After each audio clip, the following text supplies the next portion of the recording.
ತೆಂಗಿನ ಮರವೊಂದನ್ನು ಕಡಿಯಲೆಂದು ತೆಂಗಿನ ಮರ ಏರಿದ್ದ ಯುವಕ ಮರದಲ್ಲಿ ಪ್ರಜ್ಞೆ ತಪ್ಪಿ ಬಿದ್ದ ಘಟನೆ ಹಾಸನ ಜಿಲ್ಲೆಯ ಸಕಲೇಶಪುರದಲ್ಲಿ ನಡೆದಿದೆ. ತೆಂಗಿನ ಮರದ ಗರಿಗಳನ್ನು ಕಡಿಯುತ್ತಿದ್ದ ಯುವಕನಿಗೆ ಬಿಸಿಲಿನ ತಾಪ ವಿಪರೀತವಾಗಿ ತಟ್ಟಿದೆ.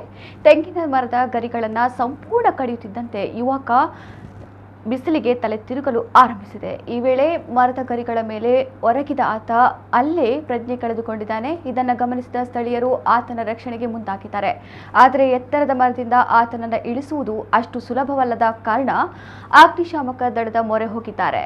ಸ್ಥಳಕ್ಕೆ ಬಂದ ಅಗ್ನಿಶಾಮಕ ದಳದ ಸಿಬ್ಬಂದಿಗಳು ಸಾಕಷ್ಟು ಶ್ರಮಪಟ್ಟು ಪ್ರಜ್ಞಾಹೀನನಾಗಿ ಬಿದ್ದಿದ್ದ ಯುವಕನಿಗೆ ಮರದ ಮೇಲೆಯೇ ಪ್ರಥಮ ಚಿಕಿತ್ಸೆಯನ್ನು ನೀಡಿ ಉಪಚರಿಸಿದ್ದಾರೆ. ಬಳಿಕ ಸ್ವಲ್ಪ ಸುಧಾರಿಸಿದ ಆತನನ್ನು ತೆಂಗಿನ ಮರದಿಂದ ಇಳಿಸಿ ಆಸ್ಪತ್ರೆಯಲ್ಲಿ ಚಿಕಿತ್ಸೆಯನ್ನ ಕೊಡಿಸಿದ್ದಾರೆ. ಈ ವಿಡಿಯೋ ಈಗ ಸಾಮಾಜಿಕ ಜಾಲತಾಣದಲ್ಲಿ ವೈರಲ್ ಆಗಿದೆ.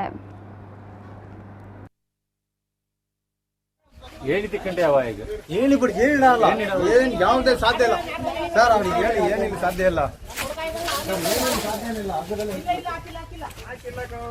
ಬಿಡಿ ಬಿಡಿ